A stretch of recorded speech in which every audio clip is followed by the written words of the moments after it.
اللہ کے نبی پڑھتے رہے اور جو ابو الولید تھا وہ آپ کے سامنے یوں سر یعنی اٹھا کے اور بڑے غور سے آپ کی باتوں کو سنتا رہا۔ اس کے بعد ان سے اگلی آیتوں میں سجدے کی تلاوت آئی۔ اللہ کے نبی اپنی جگہ سے اٹھے، آپ نے سجدہ کیا، اور پھر اس کے بعد آپ نے کہا کہ ابو الولید تمہیں جو کچھ سننا تھا تم سن چکے، اب تم جانو اور تمہارا کام۔ ایک لفظ اپنا نہیں بولا، صرف قرآن کی آیت کوٹ کی۔ اس سے بھی عمل کی بات نکلتی ہے کہ بعض دفعہ بہت لمبی چوڑی باتیں کرنے کی بجائے مختصر سی کوئی دلیل دے دی جائے یا قرآن کی یا حدیث کی کوئی بات کر دی جائے تو وہ اس سے زیادہ اثر رکھتی ہے جتنا ہمارے الفاظ جو ہے لوگوں کو کے اوپر اثر کریں گے۔ کہتے ہیں کہ عتبہ وہاں سے اٹھا، اس کا چہرہ بدلا ہوا تھا، واپس اپنے دوستوں کی طرف آیا جو انتظار کر رہے تھے کہ دیکھو کیا خبر لے کے آتا ہے۔ جب یہ واپس آیا نا تو اس کو دیکھ کے اس کے ساتھی کہنے لگے ابو الولید وہ چہرہ لے کے نہیں آیا جو لے کے گیا تھا، گیا تو وہ غصے اور رکابتوں کے ساتھ تھا نا۔ خیر کہا دیکھو کیا کرتے ہیں۔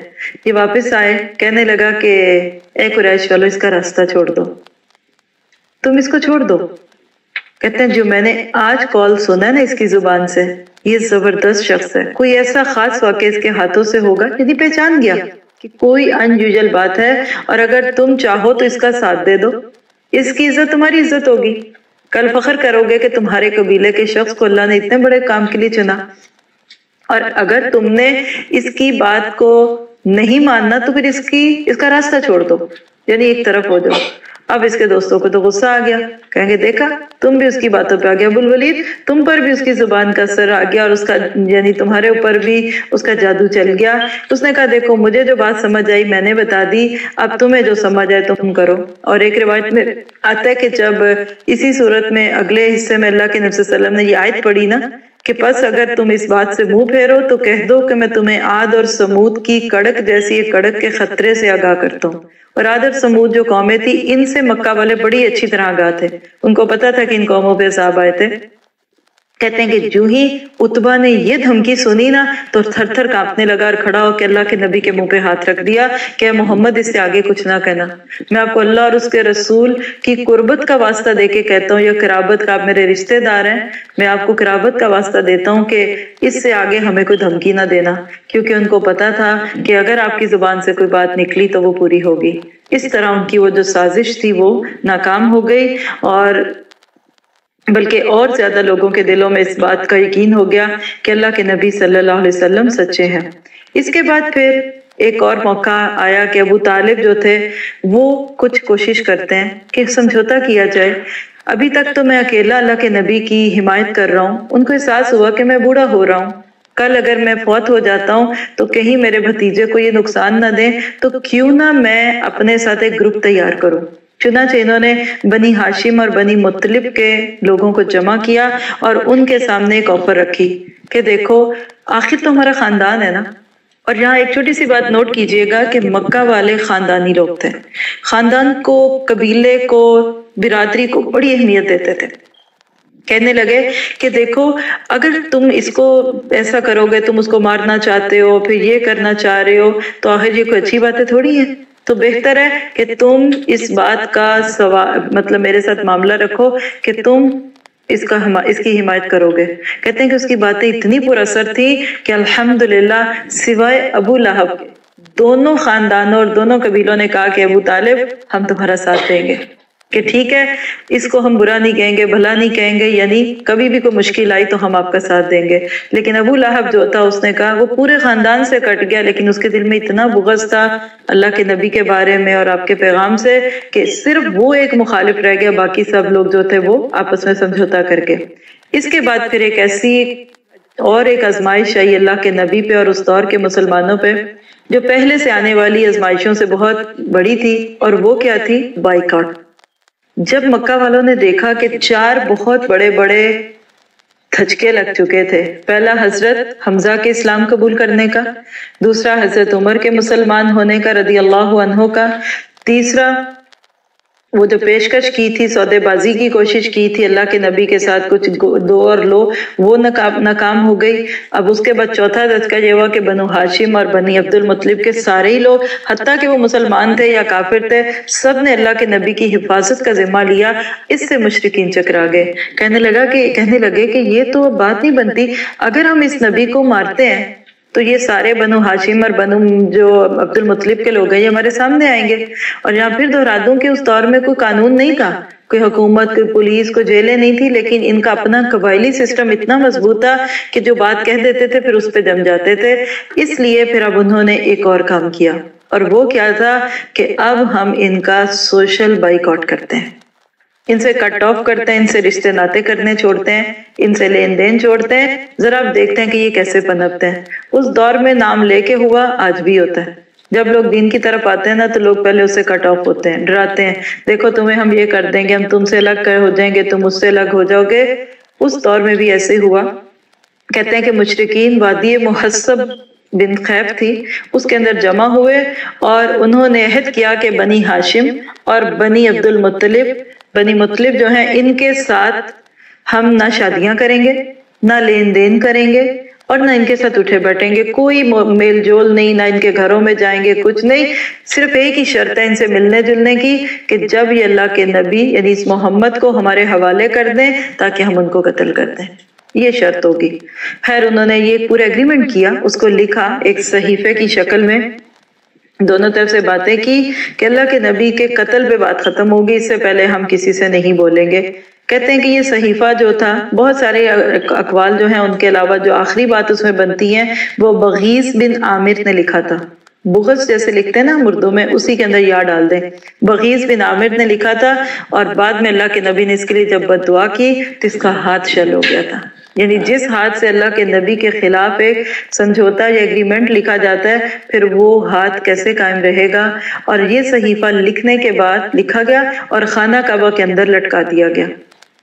اور آپ دیکھیے کہ شعب ابی طالب ایک گھاٹی تھی، جیسے اگر آپ کے ذہن میں مکہ یا اس کے ارد گرد کی حالات ہو تو گھاٹیاں ہیں، جیسے چھوٹی سی ویلی ہوتی ہے نا، چاروں طرف پہاڑ ہے اور اندر بس تھوڑی جگہ ہے، تو جتنے لوگ اس وقت کے مسلمان تھے وہ سارے شعب ابی طالب میں جمع ہو گئے، اور باقی سب لوگوں نے آپ کے ساتھ کٹ آف کر دیا۔ یہ 7ویں سال کا یعنی اب نبوت کا 7واں سال شروع ہو چکا تھا، محرم کی رات کا یہ وقت تھا۔ یہ جو وقت تھا نا یہ مسلمانوں پہ بہت تکلیف دہ تھا۔ 3 سال تک یہ سوشل بائیکاٹ رہا، نہ کھانا پانی جانے دیتے اندر، باہر سے قافلے جو سامان لے کے آتے اس کو مکہ والے بھاری قیمت سے خرید لیتے تاکہ مسلمانوں تک نہ جائے۔ کہتے ہیں کہ اس وقت پھر مسلمانوں کی جو حالت تھی، درختوں کے پتے کھانے پڑے، جانوروں کے چمڑے تک کھانے پڑے، اور فاقہ کشی کا یہ حال تھا کہ بھوک سے بلکتے ہوئے بچے اور عورتوں کی آوازیں گھاٹی سے دور سے ہی سنائی دینے لگتی۔ بڑی چھپتی چھپاتی بچتے بچاتے کوئی چیز اندر جانے دیتے تھے، اس کے علاوہ نہیں جانے دیتے تھے۔ ایک شخص تھے حکیم بن حزام، حضرت خدیجہ رضی اللہ تعالیٰ عنہ کے بھتیجے تھے۔ یہ اپنی پھوپھی کے لیے چھپا کے گیہوں دیا کرتے تھے، گندم کے کچھ اناج کچھ اس طرح دیتے۔ کہتے ہیں ایک موقع پہ ابو جہل کو پتہ چل گیا تو اس نے ان کو روکا کہ یہ تم کیوں دے رہے ہو؟ تو ابو البختری نام کا ایک شخص تھا، پھر اس نے بیچ میں مداخلت کی اور انہوں نے کہا کہ میری پھوپھی اندر اور میں دوں گا۔ اور یہاں نوٹ کیجئے گا کہ ابو طالب بوڑھے ہو چکے تھے اس وقت میں، اور حضرت خدیجہ رضی اللہ تعالیٰ عنہ بھی بوڑھی ہو رہی تھی، اور اس وقت میں اس عورت نے اللہ کے نبی کا ساتھ دیا۔ بعد میں اللہ کے نبی صلی اللہ علیہ وسلم کی بیویوں میں سے کوئی رش کیا کرتی تھی کہ اللہ کے نبی آپ کی اتنی بیویاں، آپ کو اللہ نے اتنا کچھ دیا، آپ کو خوبصورت جوان بیویاں دی، لیکن آپ اس بوڑھی خدیجہ کو نہیں بھولتے؟ کیونکہ جب آپ کے فوت ہونے کے بعد بھی اللہ کے نبی جانور کاٹتے تو اس کا گوشت خدیجہ کی دوستوں کو بھیجتے، تو اس وقت اللہ کے نبی کہتے تھے کہ میں خدیجہ کو کیسے بھولوں، کہ جب لوگ مجھے زخمی کرتے تھے تو خدیجہ اپنے دوپٹے کی دھجیاں جو تھی وہ میرے زخموں پہ ڈالتی تھی۔ اور اب دیکھیے ایک وقت مکہ کی امیر ترین عورت تھی، اس شادی ہوتے ہی اللہ کے نبی کو سب کچھ دے دیا، اپنا غلام تک دیا، اور اب یہ 3 سال شعب ابی طالب میں بھی آپ کے ساتھ رہی۔ وفا شعری کی ایک بڑی خوبصورت مثال ہے حضرت خدیجہ کی شکل میں، اور یہ وہ وقت تھا کہ جب ابو طالب کو ایک سخت خطرہ لاحق ہو گیا، اور وہ کیا کہ کسی وقت آنکھ بچا کے کہیں مکہ والے اللہ کے نبی کو قتل نہ کر دیں۔ رات کے وقت اللہ کے نبی صلی اللہ علیہ وسلم کو اٹھاتے، کہتے کہ آپ فلاں جگہ جا کے سو جائیں، آپ کے بستر پہ میں سوؤں گا، کیونکہ رات کے اندھیرے میں اگر کسی نے آپ کو مارنے کی کوشش کی تو مجھے مار دے۔ کبھی خود سوتے، کبھی اپنے بیٹوں، بھتیجوں، بھانجوں میں سے کسی کو سلاتے، لیکن اللہ کے نبی کو وہاں نہیں سونے دیتے۔ بڑی تکلیف ہوتی ہے نا سوچ کے ابو طالب کے بارے میں، اتنی ہمدردیاں، اتنی محبتیں، لیکن کلمے کی برکتیں دیکھیں اور ایمان کی رونقیں دیکھیں، کس کی وجہ سے انسان کو اللہ تعالیٰ کتنی خیر دیتا ہے۔ کہتے ہیں کہ صرف حج کے جب دن آتے تو مسلمان اس گھاٹی سے باہر نکلتے اور اس وقت بھی تبلیغ کرتے۔ میں سوچ رہی تھی کہ ہماری تو ذرا سی روٹین لائف چینج ہو جائے نا تو ہماری سب سے پہلے کلاس ہی جاتی ہے، بس یہ آج ہم اویلیبل نہیں ہیں۔ وہ اتنی مشکل دن ہے، پتے کھا رہے ہیں، کوئی اس دن چاول پلاؤ نہیں کھا کے بیٹھتے تھے۔ ہماری تو دین کی محفلیں نہیں پوری ہوتی جب تک بریانی، پلاؤ اور چاول اور کھانا نہیں پک جاتا۔ یہ درختوں کے پتے کھا کھا کے اسلام کی دعوت دیتے تھے۔ ہم ذرا سوچیں اپنے آپ کو، کوئی اللہ نہ کرے ہم پہ بھی کوئی ایسا وقت آ جائے، ہمارے دین کی وجہ سے سوشل بائیکاٹ ہو یا ہمارے دین کی وجہ سے کوئی ہمیں آزمائے، تو ہم کیا کہتے ہیں؟ نہیں جی بہت ہو گیا، بس اس سے زیادہ ہم سے برداشت نہیں ہوتا۔ اب تو گھر میں مخالفت شروع ہوگی، اب تو خاندان نے کٹ آف کر دیا، اور رشتے ناتے ایک ایسا کمزور انسان کی ذات کا حصہ ہے۔ سب سے زیادہ جو انسان پگھلتا ہے نا وہ بچوں کے رشتوں پہ پگھلتا ہے۔ آج بھی جب لوگ دین کی طرف آتے ہیں تو کہتے ہیں اچھا دیکھیں گے اب ان کے بچوں کے رشتے کہاں ہوں گے۔ یعنی آج ہم نے ایسا نہیں سوچ لیا کہ شاید ہماری کامیابیوں کی ایک ہی دلیل ہے کہ اللہ کو دین کو چھوڑ دیں، پھر دیکھنا کتنے رشتے آئیں گے اور کتنا اعلیٰ سٹینڈرڈ ہوگا۔ لیکن 3 سال گزر گئے، کہنے کی بات ہے 365 کو 3 دفعہ کریں، 1000 راتیں گزری اس دین کو ہمارے تک پہنچانے کے لیے، لیکن کوئی کمپرومائز نہیں۔ کتنے نازک مرحلے نہ آئے ہوں گے کہ اللہ کے نبی کہتے چلو چھوڑو، ہے اللہ ٹھیک ہے، ساتھ مان لو کسی اور کو بھی، مان لو ان کی باتیں۔ ہمارا دین استقامت کا دین ہے، ہمارا دین مشکلوں سے نکل کے اپنے آپ کو سچا کرنے کا دین ہے۔ اللہ کے نبی نہ جھکے، نہ ٹوٹے، اور آپ دیکھیے کہ آپ کے ساتھ دینے والے بھی کیسے لوگ تھے۔ چلے وہ تو نبی تھے، ان کو تو وحی آتی تھی، ان کو تو جبرائیل کے ذریعے سے خوشخبریاں ملتی تھیں، لیکن وہ لوگ کتنے خوش قسمت تھے کہ جیسے حالات میں اللہ کے نبی کا ساتھ دیتے تھے، کہ جب اتنی سختی ہوئی کہ خود ہی وہ لوگ جو آپ پہ ظلم کر رہے تھے انہی کو احساس ہونے لگا کہ یہ بڑی زیادتی ہو گئی ہے، 3 سال سے ہم لوگوں نے ان کے ساتھ اس طرح کا معاملہ کیا ہے۔ تو ان میں سے کچھ لوگ، جن میں سے ایک شخص جو تھا، کہتے ہیں کہ عامر بن لوئی اس کا نام تھا، اس کے دل میں مسلمانوں کے لیے ہمدردی بھی تھی اور اس کو احساس تھا کہ ہم غلط کر رہے ہیں۔ یہ وہ شخص ہے کہ رات کے اندھیروں میں لوگوں سے چھپ چھپ کے کبھی کبھی شعب ابی طالب کے اندر غلہ وغیرہ بیچ کے مدد بھی کرتا تھا۔ کہتے ہیں کہ اس نے سوچا کہ مجھے کچھ کرنا چاہیے، یہ کب تک ایسے چلے گا۔ زہیر بن ابی امیہ ایک شخص تھا، اس کے پاس سے پہنچا، یہ عبد المطلب کی جو بیٹی تھی، ابو طالب کی بہن، اس کے بیٹے تھے، عاتقہ نام تھا اس عورت کا۔ کہنے لگے، جا کے انہوں نے ان کو ایکسپلائٹ کیا، کہنے لگے کہ زہیر کیا تمہیں یہ گوارا ہے کہ تم تو مزے سے کھاؤ پیو اور تمہارے ماموں کا وہ حال ہو جسے تم جانتے ہو؟ ابو طالب کی طرف اشارہ ہے کہ دیکھو تم تو یہاں مزے کر رہے ہو اور تم نے اپنے ماموں لوگوں کے ساتھ کیا کیا ہوا ہے۔ زہیر کہنے کا ہاں افسوس تو مجھے بھی بہت ہے، لیکن میں اکیلا کیا کر سکتا ہوں، اور دس اینڈ دیٹ، کوئی اور میرے ساتھ ہوتا تو چل کے میں اس صحیفے کو پھاڑنے میں مدد کرتا۔ انہوں نے کہا ایک شخص اور موجود ہے۔ کہا وہ کون ہے؟ کہا وہ میں ہوں۔ کہا اچھا تم میرا ساتھ دو گے؟ کہا میں ساتھ دوں گا۔ کہا اب 2 ہو گیا، اب ایک اور بھی تو ہو، کیونکہ کم از کم 3 لوگ چاہیے ہوتے تھے کسی بھی چیز کو نیگیٹ کرنے کے لیے۔ کہا چلو اس کو ڈھونڈتے ہیں۔ کہتے ہیں کہ اس کے بعد پھر انہوں نے ایک شخص جو مطلب محتم بن عدی تھے ان کے پاس گئے اور ان کو بھی جا کے تھوڑا سا جوش دلایا اور کہا کہ تم کیا کر رہے ہو، خاندانوں کی باتیں کی کہ تم کیسے، تمہیں شرم نہیں آتی اپنی خاندان کے لوگوں کے ساتھ اس طرح کی باتیں کرتے ہو۔ کہتے ہیں اس کی باتوں کا اثر ہشام پہ ہوا۔ کہنے لگا، ہشام ایک شخص تھا جس پہ اس نے کہا کہ اچھا مجھے ایک تیسرا شخص مل گیا۔ کہا وہ کون ہے؟ کہا میں ہوں۔ کہا چلو ٹھیک ہے۔ اس طرح یہ 3 لوگ ملے کہ اب انہوں نے پلاننگ کیا کی کہ ہم جا کے اس صحیفے کو توڑیں گے، پھاڑیں گے اور بتا دیں گے کہ ہم اس معاہدے کو نہیں مانتے۔ اور اس کے لیے ایک آپس میں بات چیت ہوئی، میٹنگ ہوئی، سب سوچ لیا انہوں نے میں یہ کہوں گا اس کے جواب میں تم یہ کہنا، یعنی پری پلان کر لی پہلے چیز، اور پھر وہاں پہنچنے لگے۔ کہتے ہیں صبح ہوئی، سب لوگ اپنی اپنی محفلوں میں بیٹھے ہوئے تھے۔ زہیر ایک خوبصورت لباس پہن کے نکلے، کعبہ کے چکر لگائے اور پھر لوگوں کے سامنے کھڑے ہو کے کہا، او مکہ والو، کیا ہم کھانا کھائیں، کپڑے پہنے اور بنو ہاشم تباہ و برباد ہو؟ نہ ان کے ہاتھ کچھ بیچا جائے، نہ ان سے کچھ خریدا جائے۔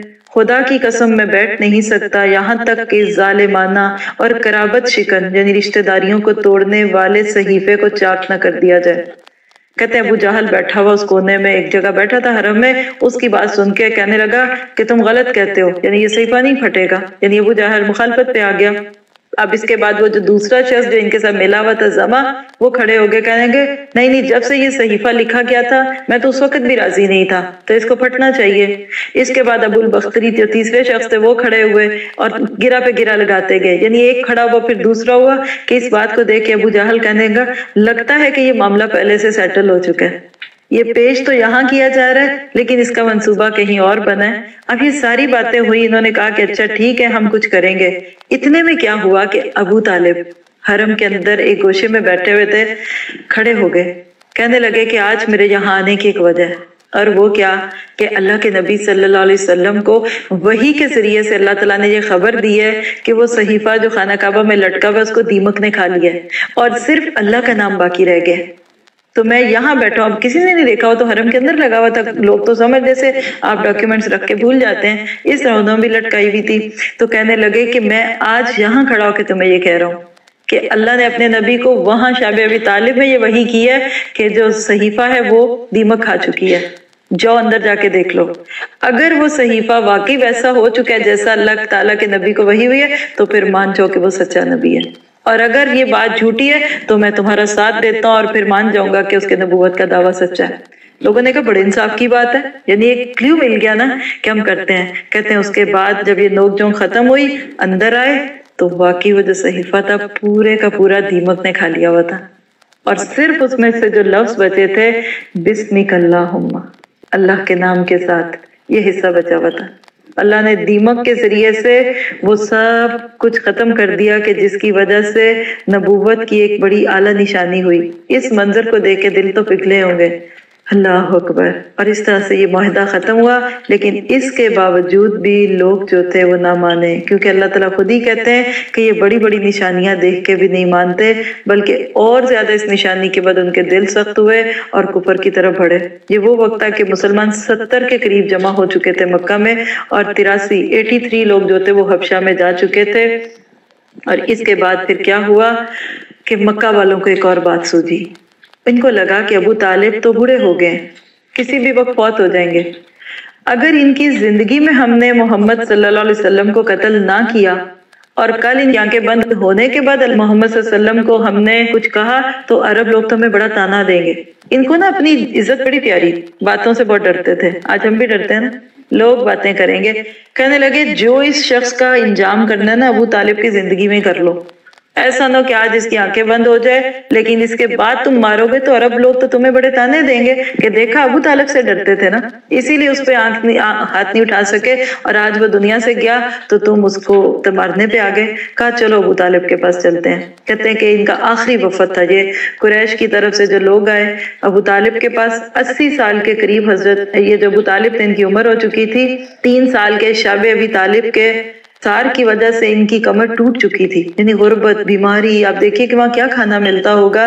تو کہتے ہیں کہ اس وقت یعنی بالکل یہ قریب المرگ لگ رہے تھے، اور قریش جو تھے وہ وہاں گئے اور انہوں نے پھر ان کے ساتھ جا کے بات کی کہ دیکھو تم اس کا ساتھ دینا چھوڑ دو۔ کیا کہا میں آپ کے سامنے ان کے کوٹیشنز رکھتی ہوں تاکہ آپ اندازہ لگا سکیں کہ اللہ کے نبی کے قتل کی کیا کیا کوششیں نہ ہوئیں، لیکن جسے اللہ رکھے اسے کون چکے۔ جس اللہ نے اپنے نبی کو بچایا وہ آج اس کے ماننے والوں کو بھی بچا سکتا ہے، شرط یہ ہے کہ آج وہ ایمان اور وہ ساری چیزیں پیدا ہوں۔ یہ جو وفد گیا تھا اس کے جو چیدہ لوگ تھے وہ قریش کے سردار تھے، عتبہ بن ربیعہ، شیبہ بن ربیعہ، ابو جہل، امیہ بن خلف، ابو سفیان اور کچھ اور 25 لوگ تھے۔ یہ ابو طالب کے پاس گئے، انہوں نے جا کے کیا کہا؟ کہنے لگے کہ ابو طالب، آپ کی جو عزت اور جو مقام ہے وہ آپ کو پتہ ہے، لیکن آج جس حالت سے آپ گزر رہے ہیں یہ بھی ہم سب کو پتہ ہے۔ ہمیں ڈر یہ ہے کہ آپ کی زندگی کی آخری دن ہے، اور آپ کے بھتیجے اور ہمارے بیچ میں جو معاملہ چل رہا ہے اس کو بھی آپ جانتے ہیں، تو اس لیے آپ ہم سے کچھ معاہدہ کر لیں اور اس کو اس کے حال پہ چھوڑ دیں، یعنی وہ ہم کو ہمارے دین پہ چھوڑ دیں، ہم اس کو اس کے دین پہ چھوڑتے ہیں۔ یعنی اب یہ وہ وقت تھا کہ ریئلائزیشن ہو گئی تھی کہ یہ بھی ایک دین ہے، چلو اب کچھ کرتے ہیں، برابری پہ آگے۔ اب سے پہلے تو مانتے ہی نہیں تھے نا یہ کوئی دین ہے، لیکن جب اتنے سال گزرے تو ان کے ذہن تیار ہو چکے تھے۔ کہنے لگے کہ آپ ہمیں بتائیں کہ ہم کیا معاملہ کریں، کیا چاہتے ہیں اور کیسی بات ہے، کچھ اس طرح کا معاملہ ہو اور آپ اپنے اس بھتیجے سے کہیں کہ بیٹھ کے ہمارے ساتھ نیگوسیشن کرے، اپنا تھوڑا سا معاملہ پیش کرے۔ ابو طالب نے کہا کہ ٹھیک ہے، میں اس کو آپ کے سامنے بلاتا ہوں، جو آپ نے کہنا ہے میری موجودگی میں ان سے بات کر لیں۔ کہتے ہیں ٹھیک ہے۔ اللہ کے نبی صلی اللہ علیہ وسلم اس وفد کے سامنے پیش کیے گئے۔ لوگوں نے ان کے سامنے بھی یہ باتیں کی کہ کیا چاہتے ہیں آپ بتائیں، کوئی بیچ کی راہ نکالتے ہیں کہ نہ آپ ہمیں برا کہیں نہ ہم آپ کو برا کریں، دونوں چلتے رہے۔ اللہ کے نبی صلی اللہ علیہ وسلم نے جب ان کی باتیں سنی، پھر آپ نے کہا، بلکہ ان کے ویک پوائنٹ کو پکڑا، جس کو کہتے ہیں نا کسی کی رگ پکڑ لینا۔ اللہ کے نبی کو پتا تھا کہ یہ عرب، یہ جو مکہ والے ہیں نا، ان کے اندر اس چیز کا بڑا شوق ہے کہ ہم بادشاہ بنے، بڑے سرداری کا بہت شوق تھا، بڑا بننا چاہتے تھے، بون لیڈرز تھے۔ آپ نے کہا یہ بتاؤ کہ اگر میں تمہیں کوئی ایسا نسخہ بتاؤں کہ عرب تو عرب، عجم کے بھی لوگ تمہارے غلام بن جائیں۔ عجب آج کے دور میں ایسے ہی جیسے آج کا ویسٹرن سارا حصہ، ویسٹرن کنٹری، بڑی بڑی طاقتیں، سپر پاور، کہا کیا تم لوگ یہ چاہتے ہو کہ ساری دنیا کے لوگ تمہارے قبضے میں آ جائیں اور تم لیڈر بن جاؤ اور جو نہ ہے وہ تمہیں جزیہ دیں۔ اب یہ بات سن کے تم کی آنکھیں کھل گئی، کہیں گے یہ ممکن ہے؟ کہا ہاں بالکل ممکن ہے، تم بتاؤ تم لوگ یہ چاہتے ہو؟ کہا ہم بالکل چاہتے ہیں، ہم واقعی پوری دنیا کے بڑے بننا چاہتے ہیں، اور تم بتاؤ اس کا کیا طریقہ ہے، کیا کریں؟ جب اللہ کے نبی نے ان کے دل کے اندر اتنا شوق اور محبت دیکھی تو کہا اچھا ٹھیک ہے، بتاؤ پھر کیا کریں؟ تم ایک بات تو کیا 10 باتیں کہو گے ہم وہ بھی مان جائیں گے، ایک دفعہ ہمیں ساری دنیا کا بادشاہ بنا دو۔ کہا وہ بات کیا ہے؟ لا الہ الا اللہ محمد رسول اللہ۔ سچے دل سے یہ کلمہ پڑھ کے اس پہ آ جاؤ، تم یاد رکھنا کہ تم دنیا کے بادشاہ بن جاؤ گے۔ اب انہوں نے تو وہ بات سن کے جو کرنا تھا، ہاتھ پیٹے، تالیاں بجائیں، کہا نعوذ باللہ، یہ باتیں کہنے کے لیے بلا رہے ہو؟ یہ کیسے ہو سکتا ہے؟ کلمہ پڑھیں گے تو ہم ساری دنیا پہ بادشاہ ہوں گے۔ سورۃ سواد میں اللہ تعالیٰ نے منظر کو پیش کیا ہے، جو اس بات کو سن کے انہوں نے کہا، کہنے لگے کہ تم تو بڑی عجیب بات کرتے ہو، باپ دادا کا دین چھوڑ دیں، خاندان برادری کی باتیں چھوڑ دیں، اور ہم تمہاری بات سن کے اس کلمے پہ آ جائیں۔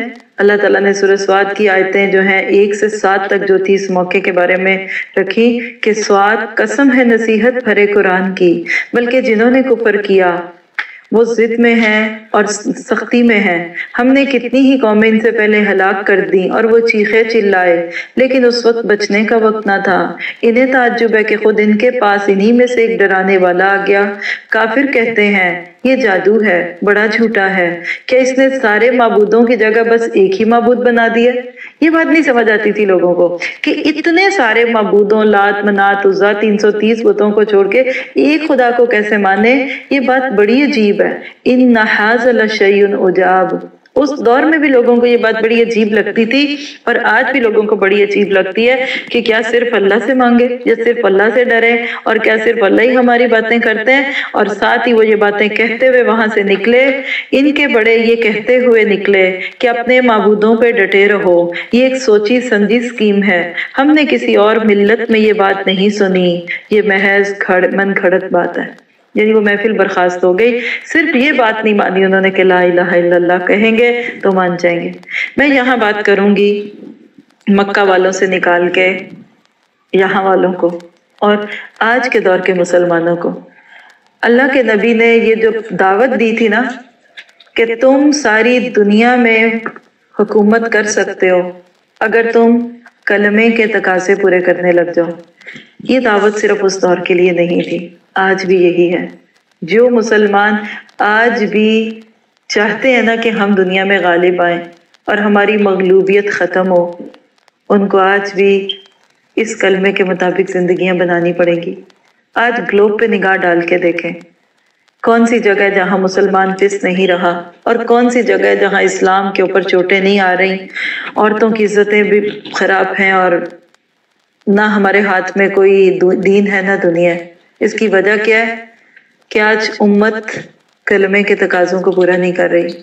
مسلمان ہیں لیکن توحید پرست نہیں ہے، کلمہ پڑھتے ہیں اور شرک ہماری زندگی میں ہے۔ اللہ کے نبی کے نام پہ نعتیں پڑھ کے تو جھومتے ہیں لیکن سنت کی اتباع نہیں کر رہے۔ نمازیں تو پڑھتے ہیں لیکن ہماری نمازیں اللہ کے نبی جیسی نمازیں نہیں رہی۔ ایسی قوم پہ پھر اللہ کا کیسا معاملہ ہو، اس پہ غور کیجئے گا۔ اس نشست کا یہی میسج تھا کہ اگر دنیا میں غلبہ چاہتے ہو تو تمہیں لا الہ الا اللہ محمد رسول اللہ کے تقاضوں کو پورا کرنا پڑے گا۔